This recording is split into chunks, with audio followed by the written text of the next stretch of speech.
Well, good morning. It's Wednesday morning. I hope you're all well. We're here in Dawlish. The sun's shining. It's been raining though.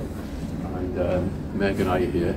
The family have gone to Plymouth to the aquarium, and someone had to stay behind to look after Meg. So here I am. Meg and I are having a good day together. So I thought I'd spend some of it with you. I hope you're okay.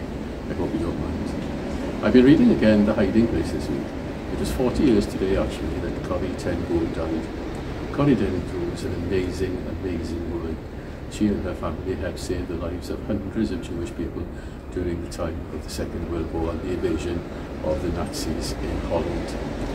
In her home, they created another room, a hiding place they called it, where Jews could find a refuge. And through the resistance, they were able to save, it was estimated, about 800 Jewish lives. She and her father and her sister Betsy were eventually betrayed. The father was sent to a concentration camp, and somebody told him there, one of the guards said, "You're going to die because you helped save the Jews." And apparently Mr. ten Boom replied and said, "It would be an honour to die in the protection of God's chosen people." Sadly, he died shortly after being taken to the concentration camp. Betsy and Corrie were sent to the Ravensbrück concentration camp in Germany. They managed to stay together during that time and help support many of the inmates there. Sadly, Betsy died. She died shortly after being admitted to the camp. She was frail, she wasn't well anyway, and it was awful to think that she ended the days in that situation. Corrie herself was miraculously, by some clerical error apparently, she was someone who survived, while many of the contemporaries died in the gas chamber. After the war years, she spent her time securing help and support for Holocaust survivors.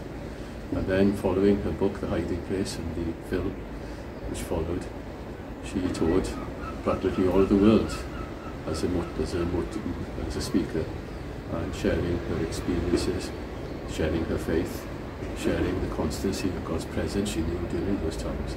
And speaking as well with the reality of forgiveness. How could she forgive? That big question. How could she forgive those who had caused such devastation to her family? That came to a head one day apparently when she attended a church service in America. And there, in the vestibule, was a man who extended a hand, and she recognised as one of the guards in the concentration camp in Ravensbrück. She couldn't extend her hand. She went into the church, and during that time she battled with God. And God spoke to her, and she felt the presence of the Holy Spirit. And she was enabled at the end of the service to even embrace this man. He too had come to Christ. He too had repented of his evil ways.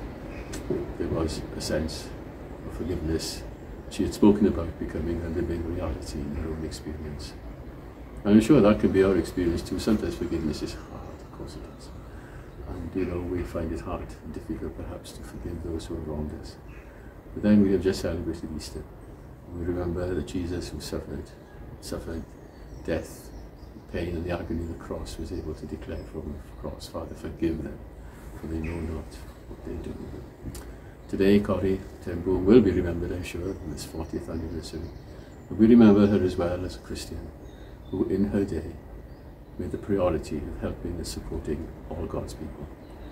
And in that we give thanks for her life. I hope you're well. Thank you for allowing me to share this short thought with you again today.